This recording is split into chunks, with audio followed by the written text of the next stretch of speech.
नमस्कार विद्यार्थी मित्रांनो, माझं नाव प्रशांत सोनोने. स्वागत आहे तुमचं माझं युट्यूब चॅनल IT इन्स्ट्रक्टर प्रशांतवरती. मित्रांनो, मी इलेक्ट्रिशियन फर्स्ट इयर आणि सेकंड इयरच्या विद्यार्थ्यांसाठी निमीची मोस्ट इम्पॉर्टंट क्वेश्चन सिरीज चालू केली होती. त्यापैकी इलेक्ट्रिशियन फर्स्ट इयरचे 2 मॉड्यूल मी याच्या आधी अपलोड केले होते. त्यातलाच तिसरा मॉड्यूल आहे. तिसऱ्या मॉड्यूलचे 2 पार्ट याच्या आधी मी माझ्या चॅनलवरती ते सुद्धा अपलोड केलेले आहेत. आजच्या व्हिडिओमध्ये आपण इलेक्ट्रिशियन फर्स्ट इयरचं तिसरं module wire joints and soldering underground cable याचा तिसरा पार्ट आपण डिस्कस करणार आहे. चला तर मग व्हिडिओला सुरू करूया. बघा, याच्या आधीचे जे टोटल 35 क्वेश्चन होते या मॉड्यूलचे, हे मी या आधी अपलोड केलेले आहेत. तर तुम्ही व्हिडिओ प्लेलिस्ट मध्ये दिलेले ते व्हिडिओ आधी बघून घ्या. क्वेश्चन नंबर 36 पासून सुरू करूया. What is the size of neutral conductor compare two phase conductor in underground cable? प्रश्न काय म्हणतो की अंडरग्राउंड केबल मधील फेज कंडक्टरच्या तुलनेत न्यूट्रल कंडक्टरचा आकार किती असतो? मग आता बघा, जर आपण आपल्या घरामध्ये नॉर्मल बघितलं तर आपण फेज आणि न्यूट्रल साठी एक सारखा वायर वापरतो. पण अंडरग्राउंड केबल मध्ये काय असतं की फेज वायर जो असतो ना, त्या फेज वायर आणि न्यूट्रल वायर मध्ये आकारामध्ये तुम्हाला वेगवेगळे आकार दिसू शकतात. मग याच्या मागचं कारण, मेन कारण असतं की जर तुमचा यांनी, आता बघा, यांनी क्वेश्चन मध्ये डिफाईन नाही केलेले की आपला लोड बॅलन्स आहे का अनबॅलन्स आहे. मग त्याच्यामुळं आपल्याला बघा, जर 2 कंडिशन असतात, म्हणजे पहिली कंडिशन असते बॅलन्स लोड कंडिशन. जर तुमचा 3 फेजचा लोड बॅलन्स असेल तर त्या ठिकाणी माहिती का, न्यूट्रल मधून जाणारा करंट हा खूप कमी असतो म्हणजे नसतोच न्यूट्रल मध्ये जाणारा करंट. म्हणून तिथं नाही का, जर तुम्ही त्या फेज वायरच्या कमी, म्हणजे फेज वायरपेक्षा कमी जाडीचा वायर जरी न्यूट्रल मध्ये वापरला तरीही चालतो. मग पण जर तुमचा लोड हा अनबॅलन्स असेल, बघा आता अनबॅलन्स म्हणजे काय की ज्या ठिकाणी तुम्हाला माहिती आहे की 3 फेज, जसं आपण आपल्या घरामध्ये येणारं कनेक्शन 3 फेज 4 वायरचं असतं, तर अशा ठिकाणी जर का तुम्हाला माहिती आहे की आपण फेज आणि न्यूट्रल कुठेतरी सेपरेट वापरणार आहे, तर त्या ठिकाणी लोड अनबॅलन्स असतो. आणि अनबॅलन्स लोडमध्ये अंडरग्राउंड केबल म्हणजे किंवा केबलमधून जाणारा करंट हा जास्त असतो. म्हणून आपल्याला माहिती आहे का, जो केबल आपण न्यूट्रल साठी वापरतो तो तेवढ्याच जाडीचा वापरावा लागतो जेवढ्या जाडीचा फेज वायर आहे. पण मी तुम्हाला सांगितलं की जर समजा तुमचा लोड कसा आहे, बॅलन्स लोड म्हणजे 3 फेज इंडक्शन मोटर किंवा असा लोड की ज्याच्यामध्ये फक्त 3 फेज आहे, तिथं न्यूट्रल जर तुम्हाला वापरायचं असेल तर त्या हाफ साईजचा तुम्ही न्यूट्रल तिथं वापरू शकता. मग जर का हाफ साईजचा न्यूट्रल असेल तर बघा, हाफ साईजचा न्यूट्रल वापरण्याच्या मागचा एक फायदा असा असतो की पहिली गोष्ट जी आपल्याला कॉस्टिंग लागणार आहे ना कंडक्टरसाठी, ती कमी असते. आणि बघा, जर न्यूट्रल मधून करंटच जाणार नाही, फक्त न्यूट्रल हा नॉमिनल पाहिजे आपल्याला किंवा खूप कमी करंट रेटिंगसाठी पाहिजे, तर आपण हाफ साईजचा काय वापरत असतो, कंडक्टर वापरत असतो. म्हणजे याचा ऑप्शन नंबर बी बरोबर उत्तर राहणार. पण त्यांनी इथं डिफाईन करायला पाहिजे होतं की आपला लोड कसा आहे, बॅलन्स लोड आहे का अनबॅलन्स लोड आहे. पण जर का आपण कन्सिडर करून चालू की आपला लोड कसा आहे, बॅलन्स आहे, आणि बॅलन्स लोड नुसार याचं उत्तर येणार option number B, half size of phase conductor. नंतरचा क्वेश्चन बघा, क्वेश्चन नंबर 37 काय म्हणतो, what is the name of the tool? म्हणजे खाली डायग्राम मध्ये दिलेल्या या टूलचं नाव काय? या आधीचा जो आपला बेसिक वर्कशॉप प्रॅक्टिसेसचं जे लेक्चर झालं ना, त्याच्यामध्ये मी हे सगळे टूल तुम्हाला एक्सप्लेन केलेले की कटिंग प्लायरचं काय काम असतं, क्रिम्पिंग टूलचं काय काम असतं, वायर स्ट्रिपरचं काय आणि साईड कटिंग प्लायरचं काय काम असतं, हे सगळे एक्सप्लेन केले. तरी बघा, याला म्हणायचं कटिंग प्लायर किंवा हे कॉम्बिनेशनल प्लायर आपण म्हणतो याला काय, ही इमेज कशाची, ही कॉम्बिनेशनल प्लायरची इमेज आहे. नंतर बघा, एक असतं वायर स्ट्रिपर, म्हणजे वायरच्या वरचं जे इन्सुलेशन असतं, जे इन्सुलेटेड केबल असतात किंवा इन्सुलेशन केबल काढण्यासाठी आपण वायर स्ट्रिपर वापरतो. असा वायर स्ट्रिपर असा दिसतो. त्याच्यानंतर काय असतं, क्रिम्पिंग टूल. बघा, ज्यावेळेस आपण आपल्या वायरला लग्ज लावतो ना, लग्ज लावल्यानंतर त्या प्रॉपर त्या लग्जला क्रिम्प करण्यासाठी आपण क्रिम्पिंग टूल वापरतो. आणि हे क्रिम्पिंग टूल असंच दिसतं. म्हणजे हे जे इमेज आहे ना, ही क्रिम्पिंग टूलची इमेज आहे. म्हणजे याचं बरोबर उत्तर राहणार option number C, crimping tool. त्याचप्रमाणे बघा, त्याच्यानंतरचा क्वेश्चन नंबर 38 काय म्हणतो, what is the reading of micrometer? आता सर्वात आधी मायक्रोमीटर आपण वापरतो कशासाठी की खूप कमी प्रमाणात जर का तुम्हाला एकदम MM मध्ये वगैरे जर का तुम्हाला मेजरमेंट घ्यायचे असतील त्यासाठी आपण मायक्रोमीटर वापरतो. आता हे मायक्रोमीटर नाही का, हे मेन बघा, ही असते याची मेन स्केल. ही कोणती असते, मेन स्केल. त्याच्यानंतर ही जी असते हिला आपण सब स्केल म्हणतो. याला काय म्हणतो, सब स्केल. मग आता त्याची रिडिंग नेमकी कशी घ्यायची? आता या इमेज मध्ये देताना बघा, ही इमेज थोडी क्लिअर नाही म्हणून मी इथे क्लिअर वाली इमेज आणलेली आहे. आता बघा, याला हा असतो मायक्रोमीटर. आता मायक्रोमीटर मध्ये नाही का, जेवढीही तुम्हाला ही स्केलची जी रिडिंग असेल ना, ती ऍज इट इज लिहून घ्यायची. जे की आपल्या याच्यामध्ये नाही का 4 हा कंप्लीट दिसत आहे, म्हणून आपण इथं 4 लिहून घेणार. बरोबर. आता 4 नंतर सुद्धा जर तुम्ही बघितलं ना, तिथे पूर्ण ही जी जशी इथं पूर्ण ब्लॅक लाईन आहे ना, ती पूर्णच्या पूर्ण ब्लॅक लाईन इथं सुद्धा दिसत आहे. म्हणजे याचा अर्थ इथं 4.5 तर येणार. हे काय येणार 4.5. आणि ही जे त्याच्यानंतर येते सबस्केलची रिडिंग. तर या सबस्केलच्या रिडिंग वरती बघा, इथं कुठे दिलेले 5 दिलेले, म्हणजे याच्यानंतर असेल इथं 4.5 किंवा याला आपण 0.05 आपण सबस्केलच्या रिडिंगला लिहितो. मेनची रिडिंग आली आपली 4.5 आणि याला जर तुम्ही दोन्ही याला जर ऍड केलं 4.5 प्लस 0.05 त्याचं उत्तर येणार 4.55. म्हणजे या मायक्रोमीटरवरती ही जी रिडिंग तुम्हाला दिसेल ना ही आहे 4.55. म्हणजे याच्यामध्ये बघा याच्यात करेक्ट उत्तर काय येणार 4.55. बघा याच्यात ह्या दोन स्केल कधी कधी विचारतात ही सबस्केलची रिडिंग किती आहे, सॉरी ही असते सबस्केल आणि ही असते मेन स्केल. तर कधी कधी तुम्हाला सेपरेटली प्रश्न विचारतात की म्हणजे मेन स्केलवरती रिडिंग किती दाखवते आणि सबस्केलवरती रिडिंग किती दाखवते. तर आपण इथं दोन्हीचं काय केलं ऍडिशन करून काय केलेली आपली टोटल रिडिंग आपण फाइंड केलेली आहे. नंतर बघा question number 39, which method of soldering use for repairing vehicle body. म्हणजे जी आपली गाड्या वगैरे असतात ना त्या गाड्याच्या बॉडीला वाहनांच्या बॉडीला दुरुस्तीसाठी सोल्डरिंगची कोणती पद्धत वापरली जाते. या आधीच्या लेक्चरमध्ये मी तुम्हाला 4 टाईपच्या सोल्डरिंग सांगितलं बघा. एक डीप सोल्डरिंग असते, एक गन सोल्डरिंग असते, त्याच्यानंतर एक सोल्डरिंग विथ सोल्डरिंग फ्लेम असतं आणि एक सोल्डरिंग विथ सोल्डरिंग आयर्न असतं. आणि ही कोणती सोल्डरिंग आपण नेमकी कुठे वापरायला पाहिजे हे पण एक्सप्लेन केलं. आता यांनी काय विचारलं वाहनांच्या बॉडीसाठी जे आपण बघा वाहनांची जी बॉडी मेटल पार्ट जे आपल्याला वाहनाचे रिपेअर करायचे असते ना त्याच्यासाठी आपण बघा अशी फ्लेम वाली शोल्डरिंग वापरत असतो. मग याला आपण म्हणत असतो शोल्डरिंग विथ शोल्डरिंग फ्लेम. याला काय म्हणतो शोल्डरिंग विथ शोल्डरिंग फ्लेम. ही वाहनाच्या बॉडीसाठी वापरते म्हणजे ऑप्शन नंबर बी बरोबर उत्तर झालं. आता बघा डीप शोल्डरिंग कुठे वापरणार आपण, डीप शोल्डरिंग वापरणार आपण मास प्रोडक्शनसाठी. ज्या ठिकाणी तुम्हाला मॅक्झिमम नंबर ऑफ पीसीबी काय करायचं प्रिंट करायचे आहे त्या ठिकाणी तुम्ही डीप शोल्डरिंग वापरणार. शोल्डरिंग विथ शोल्डरिंग आयर्न आणि शोल्डरिंग विथ शोल्डरिंग गन जे रिपेअरिंग वर्क असतं या रिपेअरिंग वर्कसाठी या दोन्ही मेथड वापरल्या जातात. म्हणजे आता आपल्याला वाहनाच्या बॉडीसाठी विचारलं म्हणून ऑप्शन नंबर बी काय राहणार याचं बरोबर उत्तर राहणार. बघा क्वेश्चन नंबर 40 काय म्हणतो, what is the advantages of standard conductor over solid conductor. जर तुम्ही बघितलं ना कंडक्टरचे मुख्य 2 टाईप पडतात, एक असतं सॉलिड कंडक्टर आणि एक असतो स्टँडर्ड कंडक्टर. आता सॉलिड कंडक्टर म्हणजे काय, त्या सॉलिड कंडक्टर मध्ये जो कंडक्टर असतो ना हा कंडक्टर फक्त एकाच म्हणजे एक मटेरियल तर एकच असतं आणि सोबत सोबत काय असतं की जाड म्हणजे एकच वायर बनवलेला असतो. मग याला आपण सॉलिड कंडक्टर म्हणतो. आणि जो स्टँडर्ड कंडक्टर असतो ना बघा जर समजा मला सेम जाडीचा वायर बनवायचा आहे तर मी एवढ्या जाडीचा एक वायर जर बनवला बघा याच्यामध्ये काय फ्लेक्झिबल राहणार नाही आणि सोबत सोबत काय होईल की हा एकाच मटेरियल असल्यामुळे हा आपल्याला फ्लेक्झिबल भेटणार नाही. पण जर का मी स्टँडर्ड म्हणजे एवढ्याच जाडीचा वायर न बनवता असे छोटे छोटे वायर बनवले आणि त्या छोट्या वायरपासून एक पूर्ण कंडक्टर तयार केला त्याला आपण स्टँडर्ड कंडक्टर म्हणतो. स्टँडर्ड म्हणजे असे धागे धाग्यासारखं बघा याच्यामध्ये नाही का असे स्टँड दिसतात तुम्हाला, या कंडक्टरला मी स्टँडर्ड कंडक्टर आपण याला काय म्हणतो स्टँडर्ड कंडक्टर म्हणतो. आणि जो फक्त एकाच म्हणजे तो कम्प्लीट कंडक्टरची साईज फक्त एकाच यानं म्हणजे एक मोठाच जर का कंडक्टर वापरला त्याला आपण काय म्हणतो सॉलिड कंडक्टर. मग मला सांगा सॉलिड कंडक्टर मध्ये काय असतं, सॉलिड कंडक्टर सर्वात मोठं डिसएडव्हान्टेज असे की सॉलिड कंडक्टर का फ्लेक्झिबल नसतो. आता फ्लेक्झिबल नसतो म्हणजे काय बघा हा जर पेन आहे या पेनला मला मोडता येईल का बरं नाही मोडता ना, कारण हा एका कम्प्लीट मटेरियल पासून बनलेला आहे.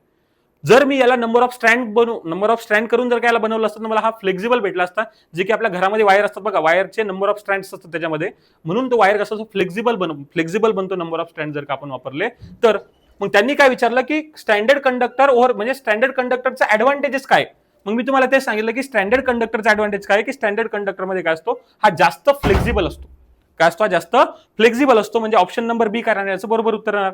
आता option number B cost is less, कॉस्टचा जास्त डिफरन्स पडत नाही. लेस व्होल्टेज ड्रॉप किंवा मोर इन्सुलेशन रेजिस्टन्स हे याचे काही संबंध नाही. पण याचं काय लक्षात राहू द्या की हा काय असतो स्टँडर्ड कंडक्टर हा जास्तीत जास्त काय असतो फ्लेक्झिबल असतो म्हणून आपण याला जास्तीत जास्त वापरतो. नंतर बघा question number 41, what is the current carrying capacity of 16 ampere cable. किती एम्पियरचा केबल आहे आपला 16 एम्पियरचा केबल आहे. If is protected by coarse excess current protection. म्हणजे कोअर्स एक्सेस करंट प्रोटेक्शन प्रदान केलेल्या 16 एम्पियरच्या केबलची करंट कॅपॅसिटी किती असेल. मी मागच्या लेक्चरमध्ये तुम्हाला सांगितलं होतं की जर आपण एखाद्या कंडक्टरला आता बघा coarse current excess current protection केव्हा म्हणतात, ज्या वेळेस तुम्ही नॉर्मल कंडक्टरला जो किटकॅट फ्यूज असतो ना ज्या किटकॅट फ्यूजनं जर का त्याला प्रोटेक्ट केलं तर त्याची डी रेटिंग होते. काय होते त्याची डी रेटिंग. मग या डी रेटिंगलाच आपण काय म्हणतो कोअर्स एक्सेस करंट प्रोटेक्शन. म्हणजे एक्झाम्पल सांगतो मी तुम्हाला, जर तुमचा 32 एम्पियरचा रेटेड केबल आहे, किती एम्पियरचा रेटेड केबल 32 एम्पियरचा, आणि याला जर तुम्ही किटकॅट फ्यूज लावला ना मध्ये, या किटकॅट फ्यूज लावल्यामुळे माहिती आहे का मी तुम्हाला सांगितलं किटकॅट फ्यूज लवकर वितळत नाही. मग लवकर वितळणे किंवा कधी कधी वेळेवर वितळणार नाही त्याच्यामुळे काय होईल याच्यातून फॉल्टी करंट या केबलमधून जाऊ शकतो. आणि जर फॉल्टी करंट आपल्या इक्विपमेंटमधून गेला तर आपलं इक्विपमेंट काय डॅमेज होणार. मग त्याच्यासाठी काय करतो असतो आपण याची एक काय म्हणतो कोअर्स एक्सेस करंट प्रोटेक्शन म्हणजे मल्टिप्लाइंग फॅक्टर वापरतो 0.8चा. कितीचा 0.8चा. म्हणजे याची काय होती याला डी रेटिंग होते. 32 एम्पियरचा केबल 32 एम्पियर न वाहून नेता हा 32 एम्पियर पेक्षा कमी करंट वाहून नेण्यासाठी आपण काय करतो त्याला यूज करतो, म्हणून त्याला आपण डी रेटिंग म्हणतो. आणि यालाच कोअर एक्सेस करंट प्रोटेक्शन म्हणतात. मग यांनी काय विचारलं की 16 एम्पियरचा आहे. आता मग मी सांगितलं तुम्हाला की किती एम्पियरचा आहे 16 एम्पियरचा. मल्टिप्लाइंग फॅक्टर किती आहे 0.8. जर 0.8 ला तुम्ही मल्टिप्लाय केलं 8 सकम 48 8 4 8 1 8 8 आणि 4 12 म्हणजे 12.8 च्या जवळपास आलं. आणि 12.8 म्हणजे अप्रॉक्सिमेटली किती उत्तर येणार याचं 13 एम्पियर. म्हणजे बघा आता मी काय सांगितलं बघा याची डी रेटिंग झाला 16 एम्पियरचा कंडक्टर आपण किती एम्पियर साठी वापरून राहिलो फक्त आणि फक्त 13 एम्पियर साठी. म्हणजे ज्याला काय म्हटलं आपण डी रेटिंग म्हटलं. डी रेटिंग कशामुळे होते की आपण किटकॅट फ्यूज लावला ना म्हणून होते. मग याचं बरोबर उत्तर काय राहणार ऑप्शन नंबर किती 13 एम्पियर बघा ऑप्शन नंबर बी 13 एम्पियर काय राहणार या प्रश्नाचं बरोबर उत्तर राहणार. नंतरचा क्वेश्चन बघा क्वेश्चन नंबर 42 काय म्हणतो what is the quantity of electricity. म्हणजेच विजेच्या प्रमाणासाठी युनिट काय क्वांटिटी ऑफ इलेक्ट्रिसिटी म्हणजे असतं कुलम. क्वांटिटी ऑफ इलेक्ट्रिसिटी म्हणजे काय कुलम किंवा याला आपण चार्ज म्हणतो. काय म्हणला चार्ज. आणि या चार्जचं युनिट काय असतं रे कुलम असतं. म्हणजे त्यांनी काय विचारलं क्वांटिटी ऑफ इलेक्ट्रिसिटी आपण कशाने डिनोट करत असतो तर क्वांटिटी ऑफ इलेक्ट्रिसिटी आपण डिनोट करत असतो कुलमनं. आणि बघा कुलम पर सेकंड किंवा charge divide by charge upon time याला आपण करंट म्हणतो. पण क्वांटिटी ऑफ इलेक्ट्रिसिटी विचारलं म्हणजे याचा ऑप्शन नंबर काय राहणार ऑप्शन नंबर बी याचं काय राहणार बरोबर उत्तर राहणार. क्वेश्चन नंबर 43 बघा what is the name of soldering method. खाली दिलेल्या सोल्डरिंग मेथडचं नाव काय. आज जर तुम्ही बघितलं असाल ना हे एक नाही का याला सोल्डरिंग स्टेशन म्हणतात. याला काय म्हणतात सोल्डरिंग स्टेशन ज्याच्यावरती आपण बघायचं स्टँड पण आहे टेम्परेचर कंट्रोल करण्यासाठी नॉब पण दिलेला आहे. याला कम्प्लीट याला सोल्डरिंग स्टेशन म्हणतात. आणि याला सोल्डरिंग आयरन म्हणतात. काय म्हणतात त्याला सोल्डरिंग आयरन म्हणतात. म्हणजे याचं बरोबर उत्तर काय राहणार माहिती का सोल्डरिंग आयरन याचं बी याचं काय राहणार करेक्ट उत्तर राहणार. पण तुमच्या नेहमीमध्ये याचं उत्तर दिलेलं आहे सोल्डरिंग गन. आता मला सांगा हा सोल्डरिंग गन सारखा दिसेल गन म्हणजे बघा ऍक्च्युअल गन सारखे दिसेल बघा तुम्ही ग्लू गन वगैरे बघितले असेल ना त्याच पद्धतीने का सोल्डरिंग गन असते. मग जर तो तसा दिसला असता तर आपण याला सोल्डरिंग गन म्हटलं असतं. पण हा सोल्डरिंग आयरन आहे म्हणून याला आपण याचं उत्तर बरोबर उत्तर ऑप्शन नंबर बी. आणि तुमच्या नेहमीमध्ये याचं करेक्ट उत्तर ऑप्शन नंबर सी दिलेलं आहे बहुतेक. हो सोल्डरिंग गन दिलेलं आहे पण याचं करेक्ट उत्तर ऑप्शन नंबर बी आहे हे लक्षात ठेवा. आता question number 44 what is the formula to find the काय इलेक्ट्रोमोटिव्ह फोर्स किंवा ईएमएफ म्हणून आपण त्याला. आता बघा तुम्हाला सांगतो मी एक बॅटरी आहे या बॅटरी समजा 9 व्होल्टची बॅटरी आहे. हा झाला याचा ईएमएफ याला काय म्हणू आपण ईएमएफ. 9 व्होल्टची बॅटरी आहे आणि त्याची रेटेड कॅपॅसिटी याला म्हणायचं ईएमएफ. जर बघा आता त्याच्यानंतर काय होणार समजा आपण एखाद्या ठिकाणी याचे कनेक्शन नेल्यानंतर याला आपण टर्मिनलला आपल्याला काहीतरी व्होल्टेज भेटणार.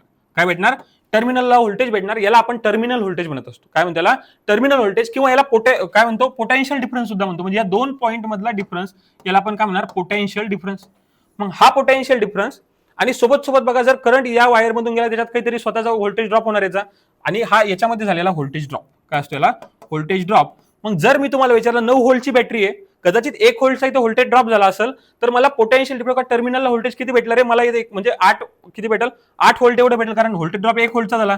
तर लक्षात राहू द्या की ईएमएफ म्हणजे काय असतं ईएमएफ म्हणजे पोटेन्शियल डिफरन्स जेवढा काही आपल्याला आपल्या पोटेन्शियल डिफरन्सला आपल्याला म्हणजे 2 पॉईंटला पोटेन्शियल डिफरन्स भेटते तेवढा प्लस याच्यामध्ये व्होल्टेज ड्रॉप किती झाला याला आपण काय म्हणत असतो ईएमएफचा फॉर्म्युला म्हणतो किंवा ईएमएफ असा कॅल्क्युलेट आपण करत असतो.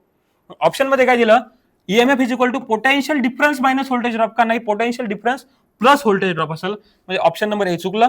EMF is equal to potential difference plus voltage drop म्हणजे ऑप्शन नंबर बी याचं काय बरोबर उत्तर आहे. जर तुम्ही म्हणजे ईएमएफ म्हणजे टोटल बॅटरीची कॅपॅसिटी पोटेन्शियल डिफरन्स म्हणजे आपल्याला ऍक्च्युअल मध्ये टर्मिनल व्होल्टेज किती भेटते ते आणि व्होल्टेज ड्रॉप म्हणजे टोटल व्होल्टेज किती झालं. बघा एमएससीबी कडनं आपल्याला 240 व्होल्टेज येतं पण तुमच्या घरामध्ये बघा कधी 230 कधी 220 व्होल्टेज येतं. का बरं येतं कारण मध्ये काही नाही का म्हणजे टर्मिनल मध्ये येताना काहीतरी ड्रॉप झालेला असतो आणि जो आपण मोजतो ना त्याला टर्मिनल व्होल्टेज बनतो. पण एमएससीबी कडनं भेटणार तो समजा असं एक्झाम्पल पकडा की तो झाला काय आपला ईएमएफ झाला. मग याचं बरोबर उत्तर काय झालं option number B. Question number 45 बघा काय सांगितलं what is the current rating for close excess current protection of a cable. आता मी 2 टाईपचे प्रोटेक्शन सांगितले. एक बघा काय सांगितलं कोर्स एक्सेस करंट प्रोटेक्शन आणि दुसरं सांगितलं क्लोज एक्सेस. आता हा काय सांगतो क्लोज एक्सेस करंट प्रोटेक्शन. आता या दोन्हीमध्ये नेमका डिफरन्स काय बघा. कोर्स एक्सेस करंट प्रोटेक्शन म्हणजे काय जर तुम्ही तुमच्या केबलला किटकॅट फ्यूज न कोणत्या किटकॅट फ्यूज किंवा याला रिवायरेबल फ्यूज म्हणून आपण काय म्हणू याला रिवायरेबल फ्यूज जर यानं प्रोटेक्ट केलं ना तर तुमचा जो मल्टिप्लाइंग फॅक्टर असतो 0.8 म्हणजे याची डी रेटिंग होते. काय होते याची डी रेटिंग होते की जो 32 एम्पियरचा केबल आहे तो कमी एम्पियर साठी वापरणार.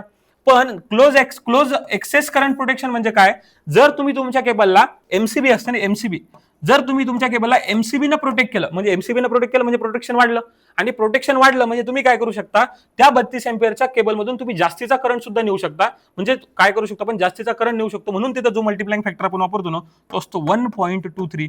म्हणजे तुम्ही जो एक्झाम्पल पकडतो 32 अँपिअरच्या केबलला 1.23 ने जर का मल्टिप्लाय केलं, जवळपास 34 ते 35 अँपिअर एवढा करंट तुम्ही काय करू शकता, रेटेड करंट त्या 32 अँपिअरच्या केबलमधून नेऊ शकता.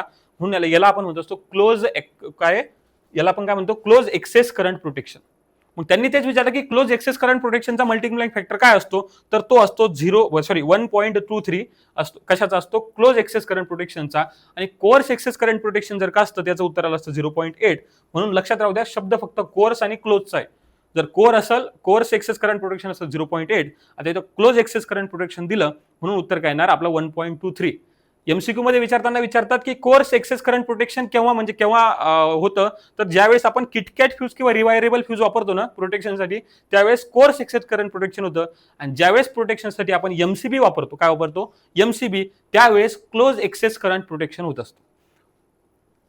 त्याच्यानंतरचा प्रश्न बघा, प्रश्न क्रमांक 46.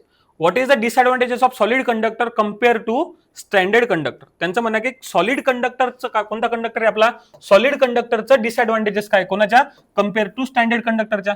म्हणजे स्टँडर्ड कंडक्टरच्या तुलनेने ठोस कंडक्टरचा काय तोटा आहे. तर मी तुम्हाला आधीच सांगितलं, जर का तुमचा कंडक्टर सॉलिड असेल तर तुम्ही त्याला वाकू शकत नाही.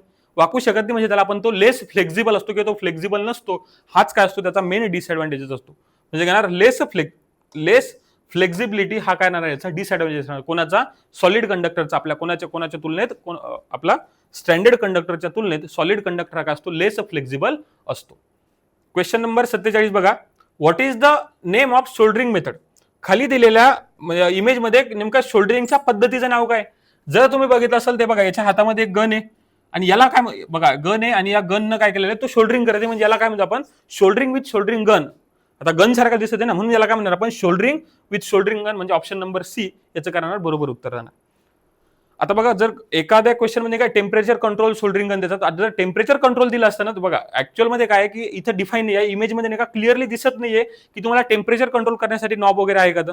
म्हणून आपण याला जसं पहिल्या इमेज मध्ये दिसत होतं की नॉब होतं तिथं प्रॉपरली, मग त्याला आपण टेम्परेचर कंट्रोल म्हणू शकत होतो, पण तिथं ऑप्शन मध्ये नव्हतं.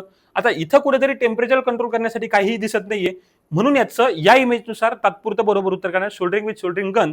पण बहुतेक नेहमीमध्ये याचं उत्तर नाही का टेम्परेचर कंट्रोल शोल्डरिंग मेथड सुद्धा दिलेलं आहे. या दोन्हीमध्ये नाही का कन्फ्युज, म्हणजे जर का समजा एक्झाम टिकच करायचं राहिलं तर तुम्ही नेहमीनुसार नाही का याचा ऑप्शन नंबर डी क्लिक करू शकता. ते पण चुकीचं नाही, कारण हा या पार्टमध्ये जर का रेग्युलेटर असेल समजा टेम्परेचर कंट्रोलसाठी, तर आपण तेही सांगू शकत नाही. म्हणून ऑप्शन तसं उत्तर याचं दिसायला ऑप्शन नंबर सी आहे, पण नेहमीनुसार करेक्ट येणार याचा ऑप्शन नंबर डी तुम्ही क्लिक करू शकता. नंतर बघा question number 48. What is the cause of cold shoulder defect in soldering.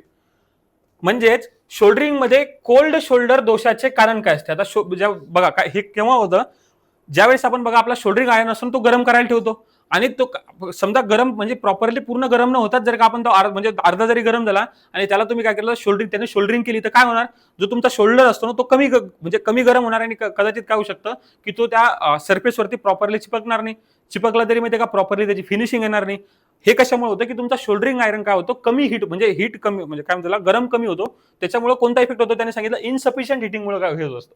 म्हणजे काय होणार, इनसफिशियंट हिटिंग म्हणजे जर तुमचा शोल्डरिंग आयरन प्रॉपर गरम झाला नाही तर कोणता होतो शोल्डरिंग, म्हणजे कोणता, what is the cold shoring defect. म्हणजे कोल्ड शोल्डर डिफेक्ट हा कशामुळे होत असतो, इनसफिशियंट हिटिंगमुळे होत असतो. तसं नावात आहे, लॉजिकली जर तुम्ही विचार केला कोल्ड शोल्डर म्हणजे काय, इनसफिशियंट हिटिंगमुळेच होणार. क्वेश्चन नंबर 49 बघा. What happen to volt meter if it is connected as an ammeter.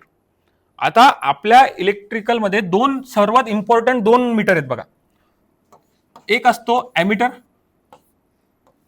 बरोबर, आणि दुसरा असतो व्होल्ट मीटर. दुसरा काय असतो, व्होल्ट मीटर. आता जर तुम्हाला माहिती असेल तर ॲमीटर आपण always connected in series. Always connected in series म्हणजे जे पण तुम्हाला क्वांटिटी मोजायची आहे त्याच्या सिरीज मध्ये तुम्ही ॲमीटर कनेक्ट करणार.